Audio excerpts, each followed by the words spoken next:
This is VSiN, the sports betting network. The numbers told the story, they always do. It's one of those idiots who believe in analytics. This is a numbers game with Gil Alexander on VSiN. Good Wednesday morning to you. Not just any Wednesday, day before Thanksgiving. It's Gil Alexander. Yeah. That's Kelly Bidlin right there. It's a numbers game right here. VSiN.com, Game Plus, iHeartRadio, YouTube TV, and of course SiriusXM Channel 158. We appreciate you hanging with us this morning. Maybe you are on your way to see your loved ones. The most traveled day of the calendar, as has always been the case. Mayhem out there. Pandemonium. One of the biggest travel days, one of the biggest party nights in America. Everybody getting home and seeing friends again before they got to sit down with the whole family the next day. Yeah.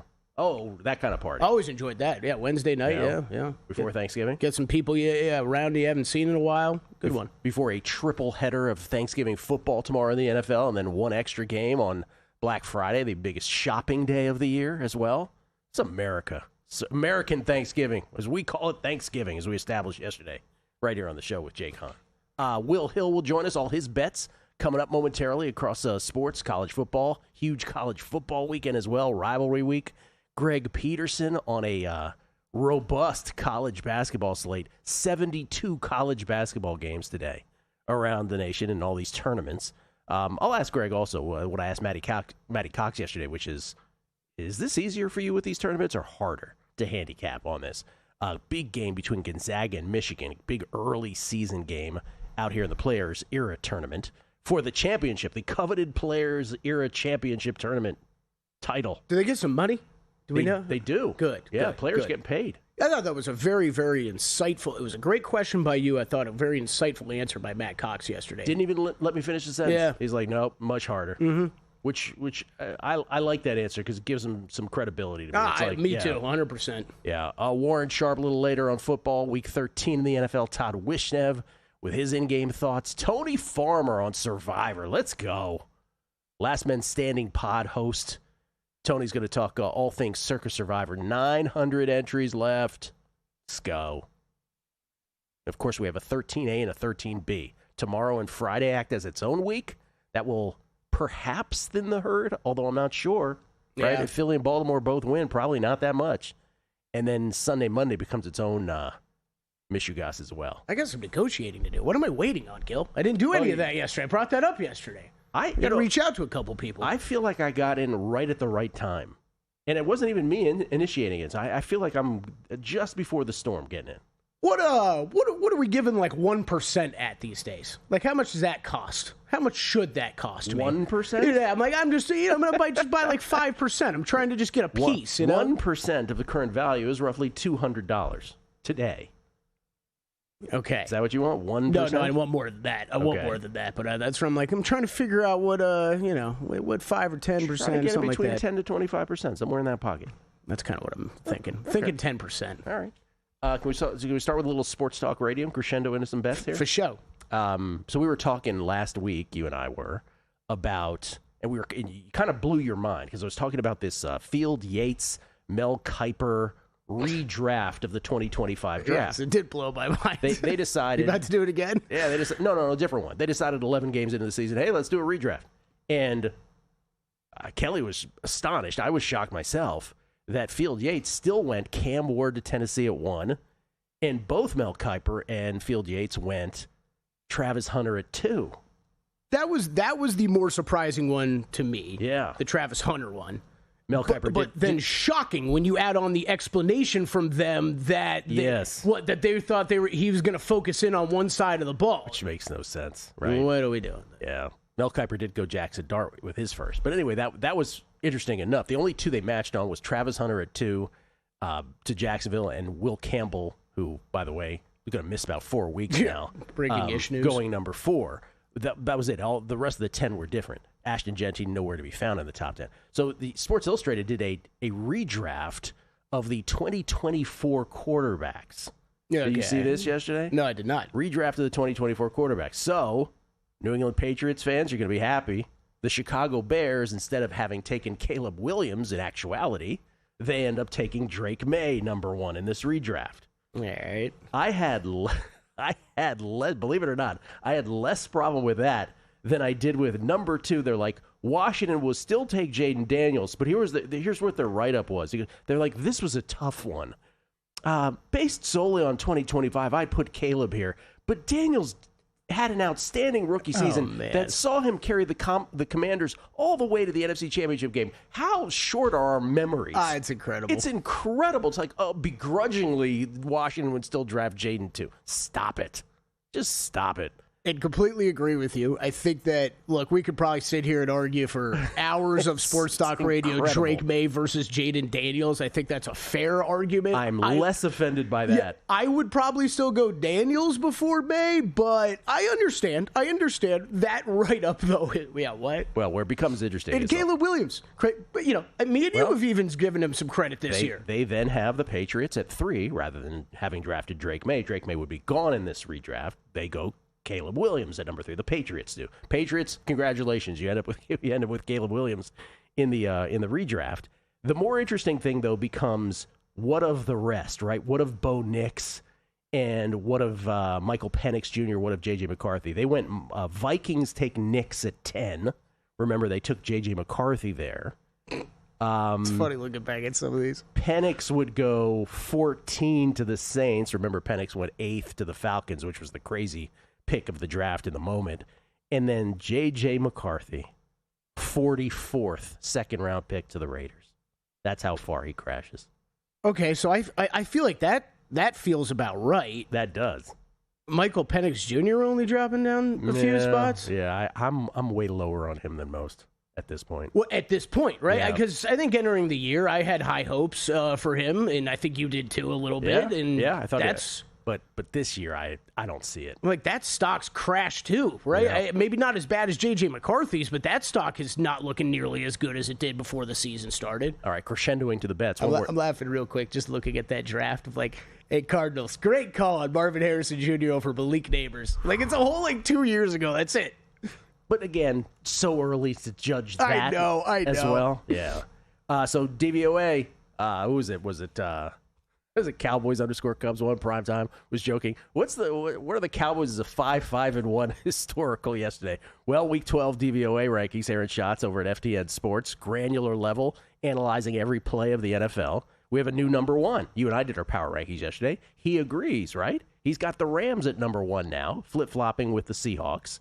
The Rams currently number 1 in both offensive and defensive DVOA on the season, and according to Aaron Schatz, since 1978, the Rams are only one of 5 teams to have ever been first in both metrics, offense and defense, Week 10 or later. 94 Cowboys, greatest show on turf Rams, 2007 Patriots, maybe the best or second best team of all time, and the 2014 Broncos. And these Rams.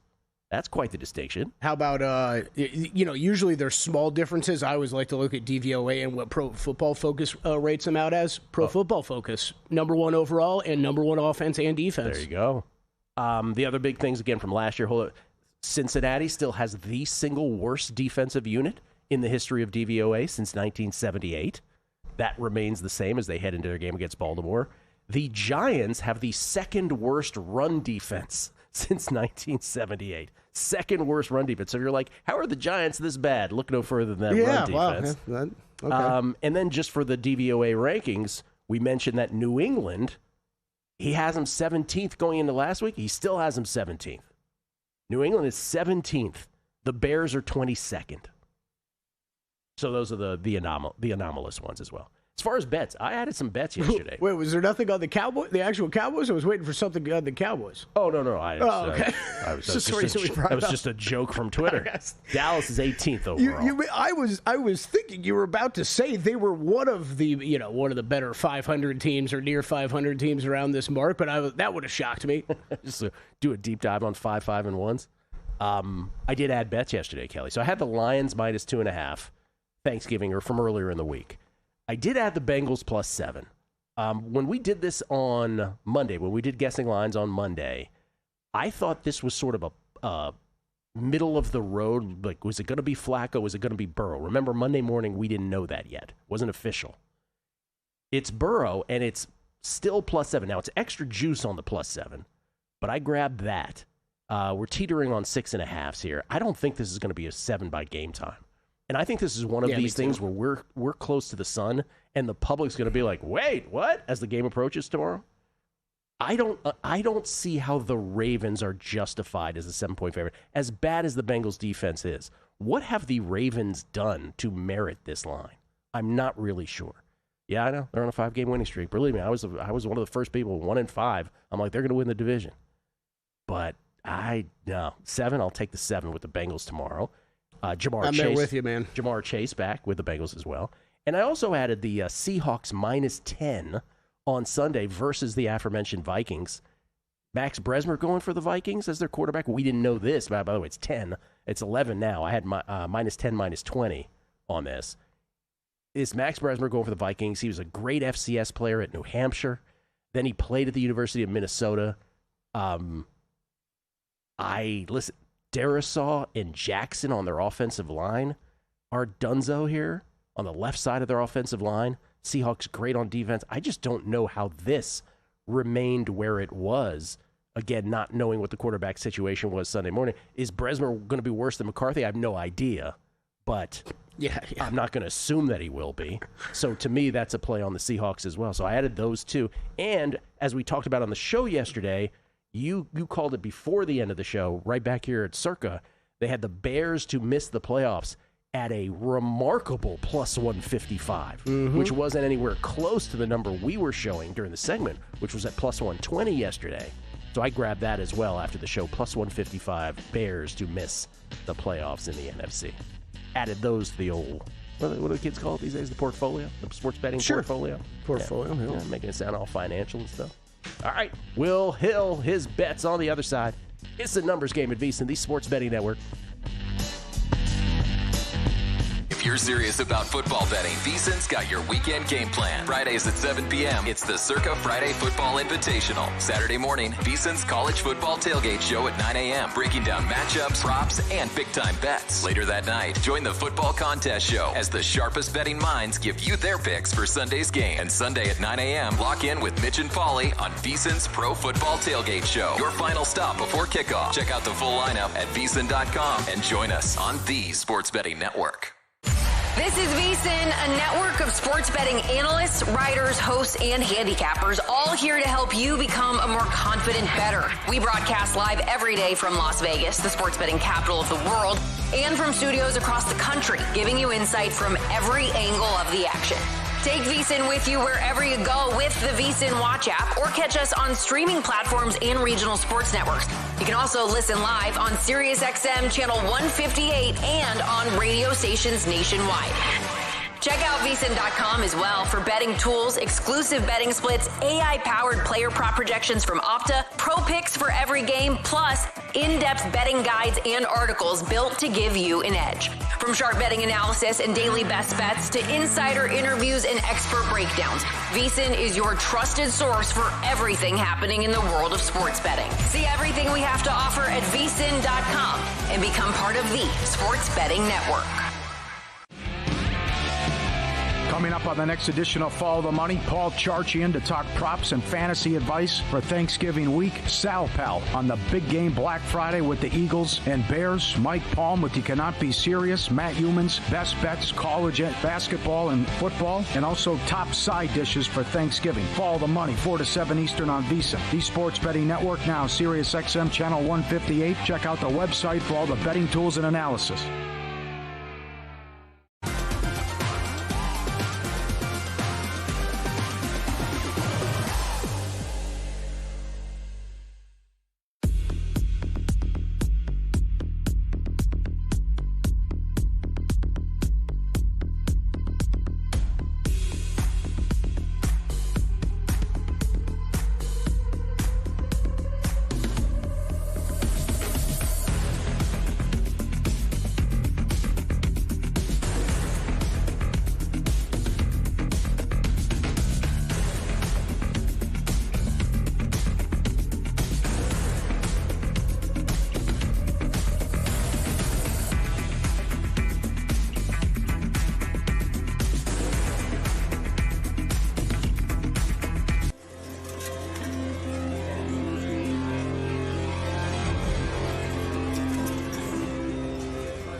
VSiN, the Sports Betting Network. If you want to bet smarter, and I know you do, start with Smarter Insights. Right now you can check out Greg Peterson's college basketball top plays. We'll have Greg on later this hour. Steve Makinen's Week 14 college football picks, rivalry week.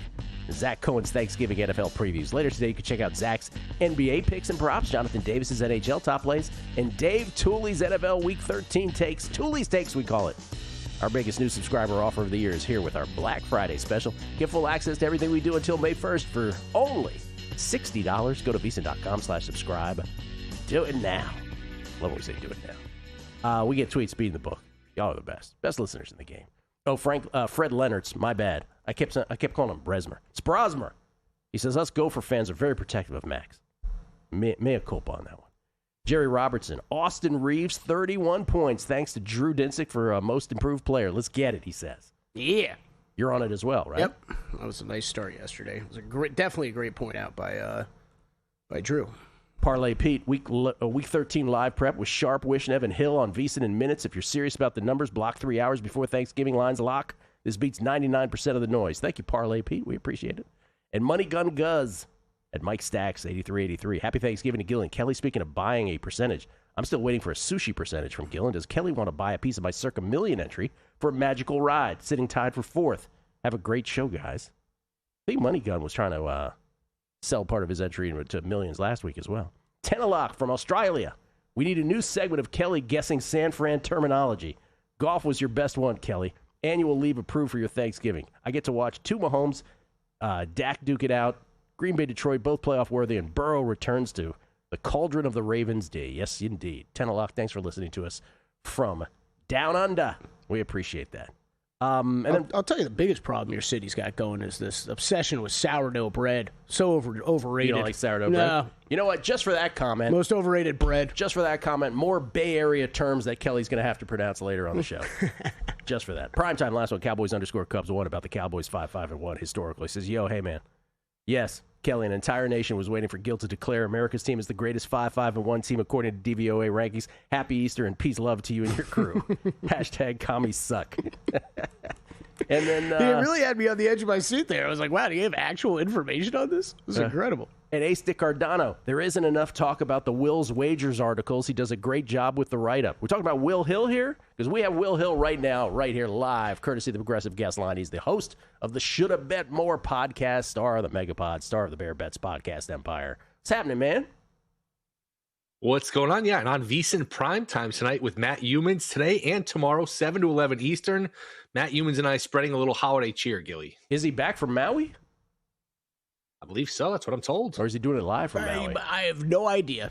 Okay. Matt Humans' Twitter profile took me down a rabbit hole yesterday. It was like 3 different places he's been in the past couple weeks. Living his best life. Yeah, man. Hey, what about your guy Max Brosmer and your Vikings? What do you think? Oh, jeez. I don't appreciate the question. I thought we were talking about the other NFL games or talking about college football. I don't want to talk about the Vikings. It's so painful. There's just no direction with this franchise. I know you can, empathize a little bit being a Commanders/Redskins fan and having a bunch of dead years, but at least you won Super Bowls. It's always like this with them. It's 1 step forward, 2 steps back. They had the great year in 2017 with Case Keenum. That went nowhere. They ended up going in a different direction. They go to Cousins. That didn't work. They had this great year last year. That was fool's gold. They're not relevant, and I don't see how they'll be better next year. This pick is just going to set them back multiple years with McCarthy. I don't know what they do at quarterback, so I don't know how the line moves based off McCarthy being hurt. I know you guys were just talking about it. How can you downgrade anyone off McCarthy? As long as he has a pulse, how could he be worse? I just don't. I didn't think I wasn't very hopeful with McCarthy, but I didn't think it'd be this bad. It's an absolute disaster. I think all that's accurate. Yeah, all that checks out. All that tracks. Not saying it's all due to the quarterback change because this line was jumping ahead of time, but I bet this at 8 on open. See, laid 8 with the Seahawks on open. It is 11.5 now. So you didn't even know about the quarterback at that point. No, I didn't even know that. But multiple point move on quarterback news from JJ McCarthy. Yeah. Will, what did you bet? It's like the Dart one last week. The Dart one was strange. I mean, of course, it's easy to say now that the Giants, could have and maybe should have won that game and easily covered. But 10.5 to 14 based off Dart to Winston. Some of these are just a little wacky. I agree. That one was also very odd. What did you bet tomorrow or Friday? In terms of sides, tomorrow, I do like the Cowboys getting 3.5. I don't know that they're like good defensively now, but they're certainly improved. Just ask Dave Ross. They're as long as they're okay defensively, as long as they're average, that's an elite offense. If you can get to average defensively, that's a pretty good team, a pretty dangerous team. I like getting the 3.5 there, and I think those hooks are going to start to disappear. But it's interesting because there's a lot of public money on Thanksgiving games, standalone games. People are home, a lot of recreational money. So maybe those 3.5s will stay. Tough spot, too, for Kansas City. Short week, off of a overtime game on the road. And I know they haven't been great in close games this year, but how many times in the Mahomes-Reed era have they won these games by a field goal where they win, they don't cover, they get the ball back tied with a few minutes to go, and they kick a game-winning field goal? So I think getting that hook is very valuable with the Cowboys. Couple props on the games tomorrow. I talked about this last week on the Megapod when I picked the Jets and I had to hang on for dear life. Lamar's just not healthy. Maybe one of these weeks he'll pop up for 50, 60 rushing yards and he'll look healthy again. But the rumor is, the word is he got re-injured against Minnesota a few weeks back. And since then, he's missed practice leading up to every game, some practices in every week since. And he's rushed for like 10, 11, 14 yards. I think his number is still around 25.5, 26.5. I like his under rushing yards there. Don't have a feel for a side. I don't want to lay 7 with an unhealthy quarterback, but there might be some rust with Burrow. So I'm not playing a side there. And a prop in Detroit, Green Bay. I like Jamison Williams over 51.5 receiving yards. No catches last week. We see it all the time. These guys, not that he's a superstar, but these somewhat high-profile guys, when they don't get targets, we know how these receivers are. They want to get the ball. We don't want to hear them. Let's get them the ball. Let's make them happy. So I think there will be an emphasis on getting Jamison Williams the ball. Prior to last week, 66 yards, 88, 119. He was starting to come on and have some impact. So I think Jamison Williams over 51.5 receiving yards is a good play. I lean towards Detroit in the game. I'm not dying to lay the 3, but I do think Detroit at home wins. Yeah, I took the Bengals back to that game for a second. And I failed to mention the Lamar Jackson injuries again this year. He has gone from, in order, ankle to knee to hamstring to toe. We're running out of lower body injuries at this point. It is just that kind of year for him. And I don't know. I will chalk it up to the injuries until we hear otherwise, or until we see otherwise. One last thing on that. If you remember, I forget what week it was. We had Mike Pritchard on the Megapod. Week 3, week 4, it was pretty early in the season. And he said, look, this is the eyes of an ex-football player. He goes, Lamar's not healthy to me. Lamar doesn't look as fast, I think was his word, that Lamar didn't look as fast. And he kind of hinted that maybe he was nursing an injury. It might have been around that Lions game. And shortly after, he was hurt. And that's proved to be a very prophetic statement. You know what? You guys always do the game you want no part of on the Megapod. How about a total I want absolutely no part of? The Bengals-Ravens total of 51.5, because we don't know what we're getting out of Burrow or Lamar Jackson. We know the Bengals defense is terrible. I can't even imagine making a stand there. Megapod today, by the way, Will. Don't forget, Brent Musburger, 2 p.m. Eastern, 11 a.m. Pacific. Doing that later today. To college football, huge college football week. All kinds of implications about it, beyond the rivalries themselves. Where did you land on some of these? My favorite bet of all these, especially among the marquee games, I'll start Michigan, Ohio State. I still think you can get under 21.5. You can get under 21.5 in the first half. I think that's going to be a defensive struggle.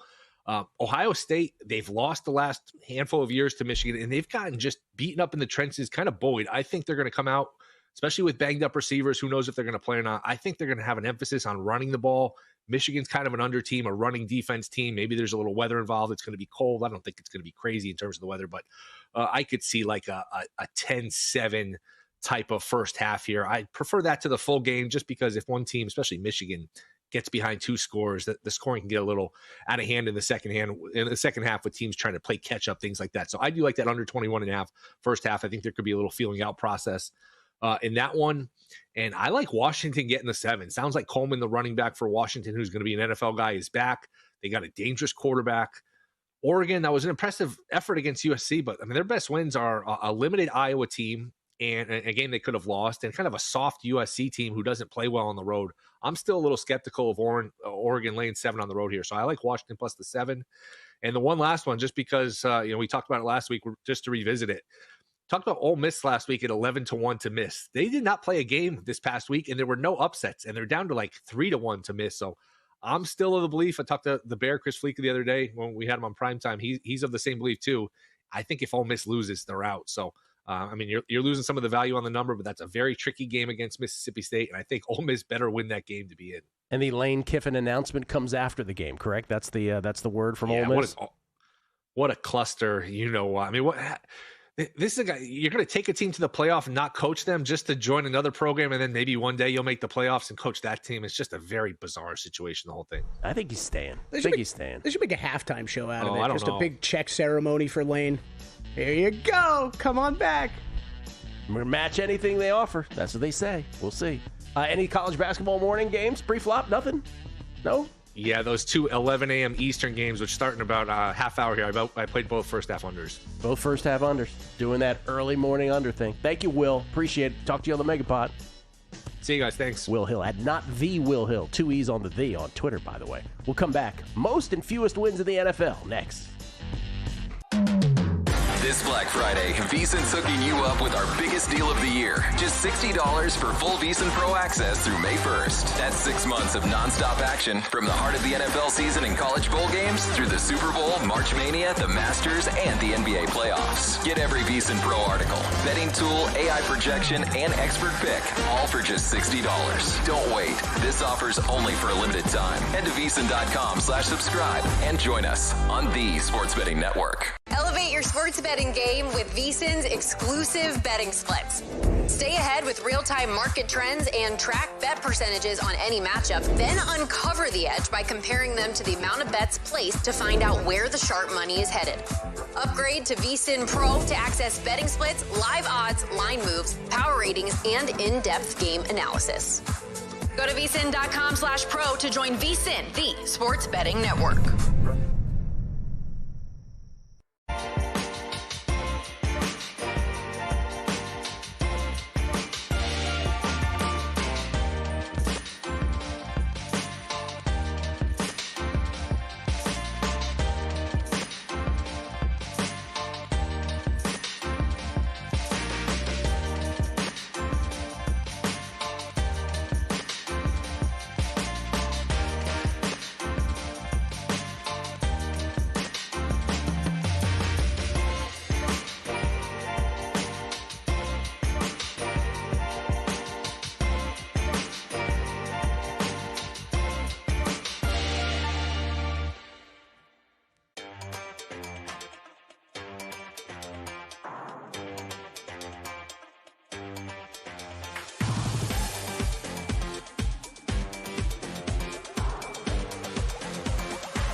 This is VSiN, the sports betting network.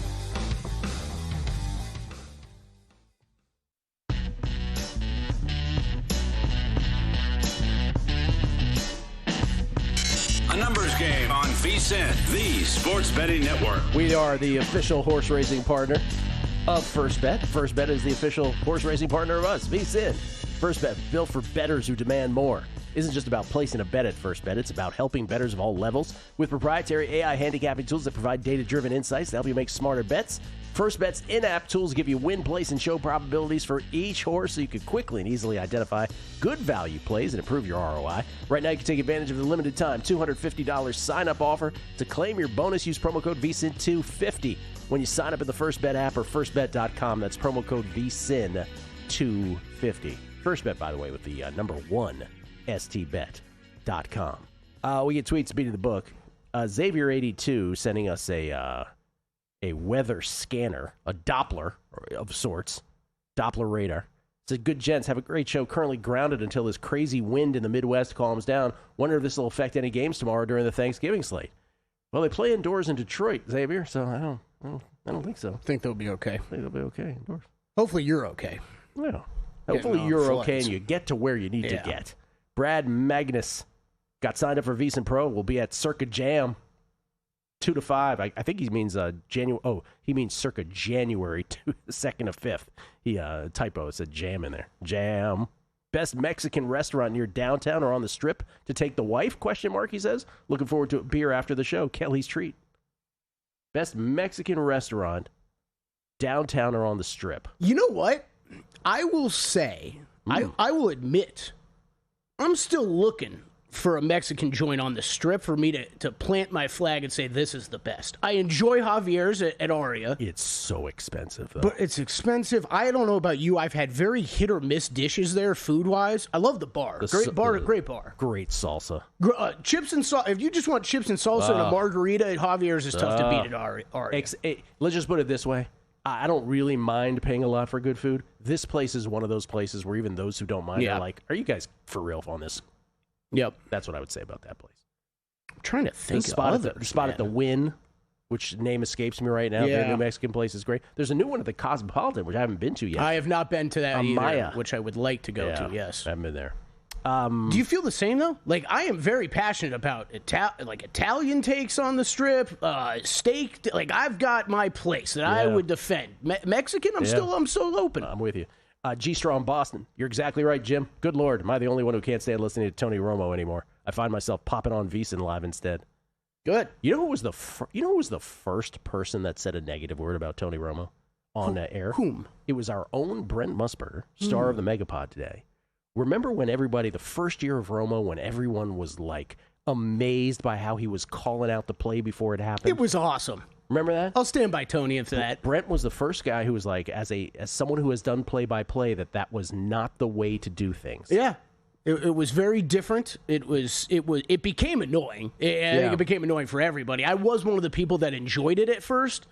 It became annoying, and then what happened was what everybody knew happened. It was, this is all fun now and good now, but 3 years from now, he's not going to know any of these plays or anything. It's not even 3. It was like he got away with it the first year because he was that close to the game. But Chris Cooley, remember this? Chris Cooley, Skin's great, who was a tight end for Washington for many years. Then he went on local DC radio that fall after retiring.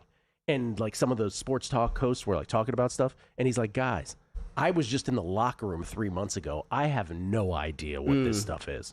So that's how quickly that stuff changes. And D-Gen Southern Gent, I've eaten over 1,000 boxes of broccoli au gratin, rice and roni in my lifetime. Great. This is one of the best tweets First ever. day in the Bay, I asked the bartender at 21st Amendment Brewery where the rice and roni factory is. Never been more disappointed than I was when I learned that it didn't even exist. Which reminds me that Kelly took a shot at what was at sourdough bread earlier. Oh, wait. I've got follow-ups. I got follow-ups real quick on both. Okay, the Hardwood Handicappers chat has chimed in as well, okay? Yeah. Quote from JVT. Sorry, guys, I'm reading your text messages on air. I think it's the worst bread. Zach Cohn called it a scam. Wow. Scam. Yeah. No one who lives in San Francisco, no one who is a native, thinks about sourdough bread.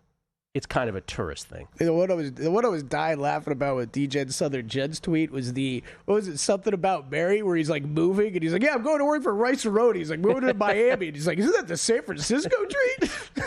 All right, because Kelly couldn't pronounce any of these. Again, this is a tribute to the Bay Area. How do you know if people are from the Bay Area? Well, all it takes is one word for them to mispronounce, and then you know. And there's a million of these. But because you took a shot at sourdough bread, I have entree to do it again. How's this one? N-O-E. Blank Valley. N-O-E. How do you pronounce that? No Valley. No-E. Okay. All right. Let's try this one. All right. I have no idea what's going on here, by the way. This is what happens when I add another producer to the show, apparently. Within 5 seconds, we'll know you're not from the Bay Area. Okay. Right? All right. There's 2 words. We had to throw up the graphic here because there's no way I'm going to spell this out. Who's that guy? That's not me. That's you. Tamalpais. Oh, you see, you guys are nice. I told them after the show yesterday I struggled because I couldn't see it written out. I'm a visual speller, apparently. All right. Tamalpais. Tamalpais or Mount Tam? Next one. It's a mountain? Yeah. Next one. Where? Right above in Marin County, right above San Francisco. Junipero Serra. Oh, that's close. Junipero Serra. Ah, crap. Instead of Junipero Serra. All right, so the next... Junipero Serra. That's how we pronounce that. It's a boulevard in the peninsula. By the way, you should know about the peninsula. That's below San Francisco. Where Santa Clara is? San Francisco is part of the peninsula, but we don't call it the peninsula. No, it's above Santa Clara is usually what we call the peninsula. Okay. Yeah. All right, next one. I feel like San Rafael. San Rafael. Oh, I've heard that before. Remember, the butchering or going with it perfect is all random. Right. You're 0 for 4, by the way, technically here. Yep. And the last one. Oracle Park. No, we call that Ballpark. You got that one wrong. All right. Bay Area pronunciations of Kelly Billin. Didn't get any of these right. Call that one Pac Bell. That's the last one. That was well done. Okay. NFL, most wins, fewest wins. We've been going back to these markets pretty regularly in the NFL. Most wins, fewest wins. I agree. Fezzik wants to know who that fatso is on TV. I don't know. I don't know who that guy. Look at you, man. I don't know who that is. Wow. You're half the man you used to be, I believe is the way to say it. Most regular season wins. These are available. We have the DraftKings numbers up, but they're available at multiple books. Rams are the short shot for most regular season wins. They're 9-2. Their odds are plus 125. We have thrown the remaining strength of schedule. That's the aggregate win percentage of these teams' remaining opponents. I have said this 3 weeks in a row. I will say it for a 4th week in a row. The bet is the Patriots. Plus 245. They've already got a 10th win in pocket, and their schedule's cake. They play now. We used to be the easiest schedule. Now it's the 3rd easiest schedule the rest of the way. 375 opponent aggregate. That's the bet. Everything else here, you're trailing them in wins, and your schedule's not even close to as easy. It's wild how what have I thrown this in every single week? Credit to you. You've been consistent with Patriots for at least 4 weeks now. I really, unless you think the Rams and or Seahawks are just that good that they're never losing again, fine. But I think we both think the Rams are the best team in the NFL, right? Yep. I'm not betting plus 125 on this when you're comparing the schedule. So, yeah, once again, I am with you, Gil. It would be Patriots or absolutely nothing here. What do you think the worst bet is on that board? That's a good question. I actually had a couple thoughts on this. The worst bet is probably the Bills or the Lions. I would say the Lions with the schedule. I mean, the Lions. I'm going to go Broncos. Okay. I do not believe the Denver Broncos will finish with the 1 seed or the most wins in the AFC. I mean, the Lions' last 6 games are Rams, Bears, Packers, Vikings. There's one. Cowboys, Steelers. So only the Vikings sort of a given. Here's the Patriots' remaining opponents. They got. Oh, this is a graphic got me here. I would absolutely need double digits on the Broncos. I don't really know why they're that much shorter than the rest of those other teams. Patriots remaining ball games here. Still with a bye. Here you go. It's up on screen. Giants. There you go. Monday Night Football, then a bye, then Bills at home, then at Baltimore, at the Jets, home against the Dolphins. I mean, how many of those are they losing? Come on. Yeah, I don't know. Good on them. All right, fewest wins, which, by the way, I had 2 bets on this earlier in the season. Later on the show, by the way, Kelly and I are going to go through our futures bets that we're most grateful for. Well, I have a couple here that I am not grateful for at all. I have the Dolphins in double digits. I had the Panthers in double digits. So I'm out on this one. You know what, man? You made them, and I said it to you right after this, and I'll stand by it. Okay, maybe the Dolphins one, man, but I still like the Panthers one. I still like my Panthers under win total bet, and it's going to lose. They both kind of suck, but these teams suck on a level that I think the bet here is the Raiders. Yes. I wrote down the same. The Titans are 1-10. They're the leader in the clubhouse. But the Raiders, who are among 3 other teams with 2 wins, the 2-9 Jets, 2-9 Saints, 2-10 Giants. Remember, Raiders are 2-9 themselves. They've got the 6th hardest remaining schedule in the NFL. Mm-hmm. And they're no good. Who are they beating? Who are they beating at this point? I mean, like, it's so tough to go against the Titans. I think I'm going to shop around during the break, Gil. I think I want a longer number than that, but man, it's definitely the bet to me. Plus 330 is their number right now on that. Chargers, Broncos, Eagles, Texans, Giants, Chiefs. There it is. Good luck, Gino. Good luck. I recommend passing it to Brock Bowers.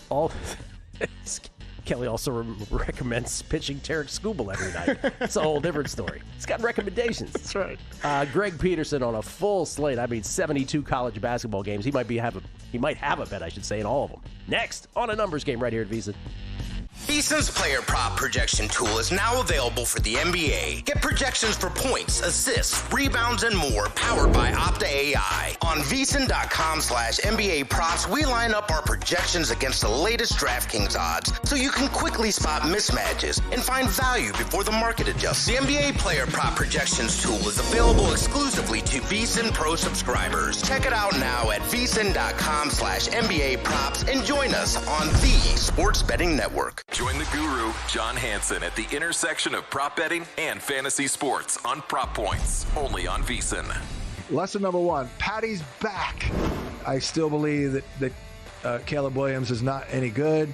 And, other than Rome Odunze, I don't trust anyone that can't run the ball. John and his guests will help you find the connection between the two and give you his expert advice on how to capitalize when a number is too good to pass up. Prop Points, weekdays at 1 p.m. Eastern on VSiN.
VSiN, the Sports Betting Network. Back on a numbers game, live from Circa Resort Casino, downtown Las Vegas. Gil Alexander, Kelly Bidlin, producer number 9. So much more than a producer.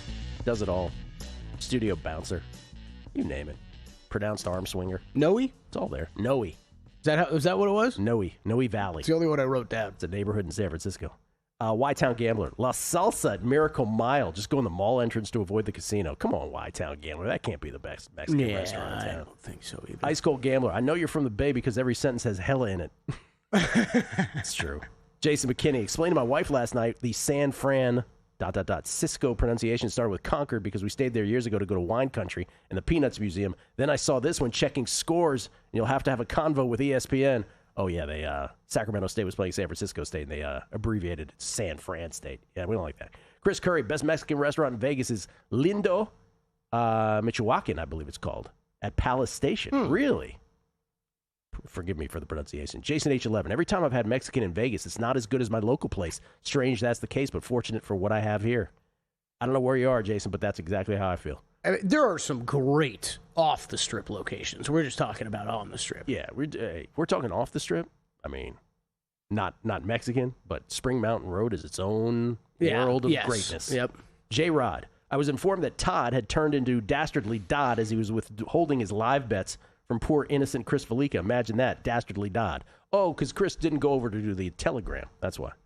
Nick, Real Nicks. Kelly, please don't ever use that graphic pic of you on any dating apps. Even Hoops Peterson wouldn't swipe right on that one.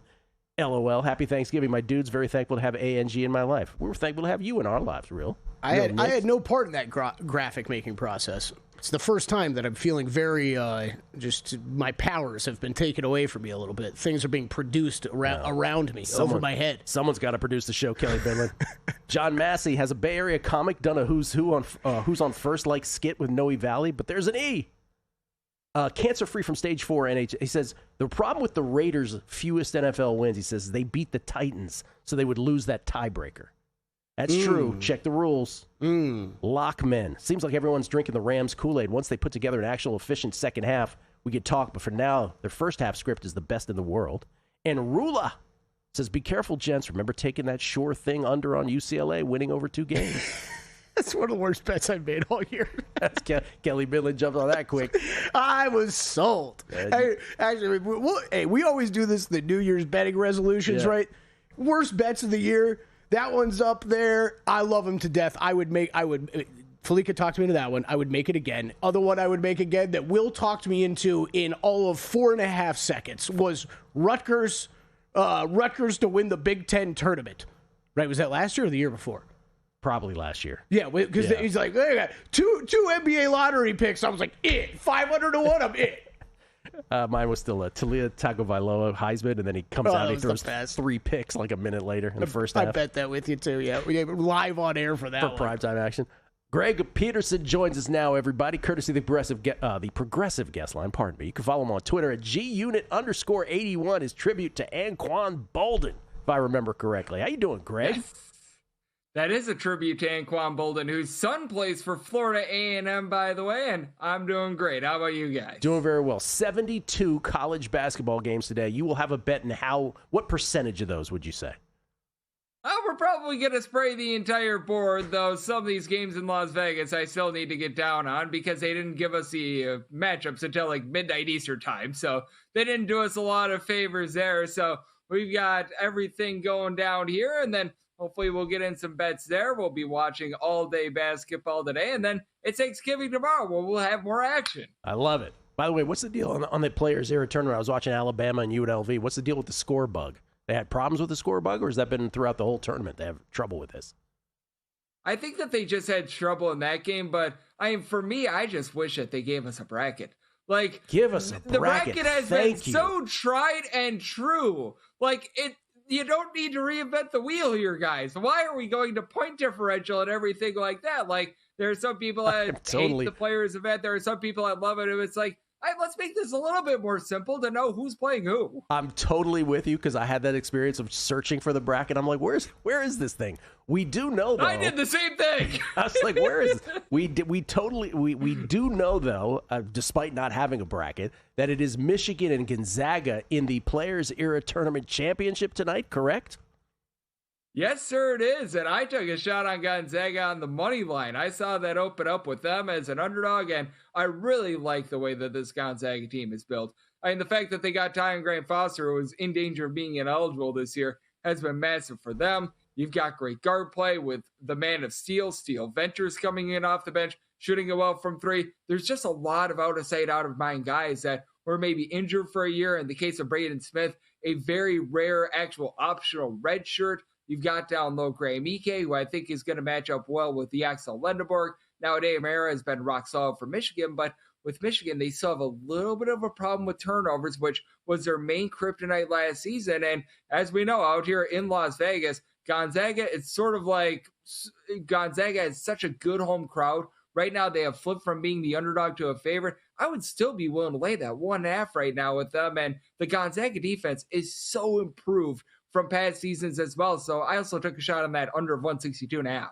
Gonzaga looks absolutely fantastic, although Michigan laid the wood yesterday as well. That should be fun tonight at MGM Grand Arena, where seats are still available based on what we've seen so far in this tournament that is bracketless. All right, Greg, you have a bevy of picks. We have narrowed it down to 5. We have a beautiful graphic for this. The floor is yours, sir. What did you play today?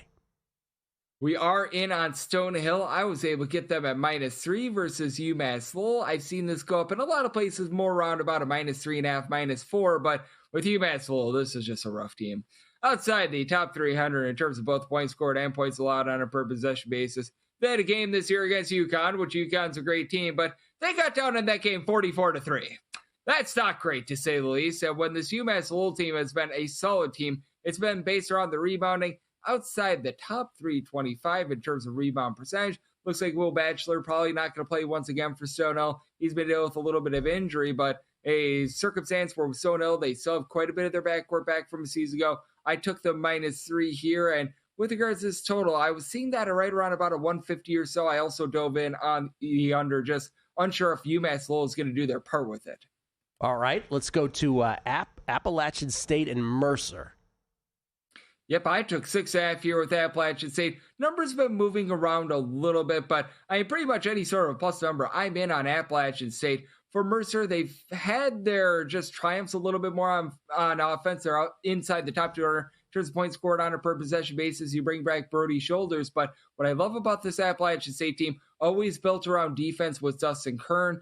Right now, they're outside the top 250 with that regard, but there are signs that it's getting back online. They've given up 65 points or fewer in 3 of their last 5 games. This is a Mercer team that just sometimes really gives it up on the glass as well. Outside the top 275 in terms of rebound percentage, I think that Appalachian State wins from within, so I took the points here with Appalachian State. All right, Wofford and Northern Kentucky. The Norse, Kelly, of Northern Kentucky. Obviously, yes. Yes, sir. The Norse is a team that I'm going to be willing to fade. With Wofford, a lot of, shall we say, just strangeness in the offseason. They let go of their coach just a few weeks before the start of the season. But Kevin Glittner, he was a guy that was with the program. He was a guard with the program, and he's got this team playing a little bit more up-tempo. We're seeing some good guard play, and we've seen this come down to 3.5. Still would be willing to take the points. Niles Malchowski, who comes on over from Central Florida, he's been a double-figure scorer, and for Northern Kentucky, they lose so much of that backcourt from the season ago. That's led to them being well outside the top 275 in terms of ball security. And Northern Kentucky, I think, loses that battle down low. So took the points with Wofford. All right, you got a total in the Colorado State Va-Tech game. Yes, I took a shot on the under. Colorado State currently second in the country in terms of points scored on a per possession basis, but outside the top 300 in terms of total possessions per game. And here's something that you want to look at in terms of these tournaments. Some of them don't have great backdrops, and some of them have hard rims. This Battle for Bahamas tournament, notorious for having a terrible backdrop, just really, really rough rims. You get the friendly rims out there in Maui. You get the unkind ones out there in Bahamas. I do think that that's going to keep this a little bit lower scoring, even with Virginia Tech speeding up and having a good freshman in Nicolas Avadeas, who's been very good. 6'8", a little bit of a point forward, but I do think that things get slowed down a little bit here in on that under. All right, they can see each other across the Charles River. Harvard and Boston College. Who you got here? Harvard, 7.5-point dogs. Well, they're both smart kids, but we'll take the really, really smart kids of Harvard. For Boston College, it's been rough for them on offense. You've got Donald Hand and not much else. They're outside the top 200 in terms of points scored on a per possession basis. Harvard, top 60 offense in terms of points per possession away from them. Brought back 3 of their top 4 scorers. Boston College has had a very difficult time in terms of generating turnovers, making teams uncomfortable. I think that Harvard is going to be able to hold in there. If you get a total of 140 or less, I was seeing this at 139.5 as well. I'm in on that over. I really like the way that this Harvard team is playing in. Last time Boston College was at home, lost outright to Central Connecticut. Greg, 10-second answer. These tournaments easier for you to handicap or harder than the normal fare? I would say a little bit harder just because of the strange locations. I think that's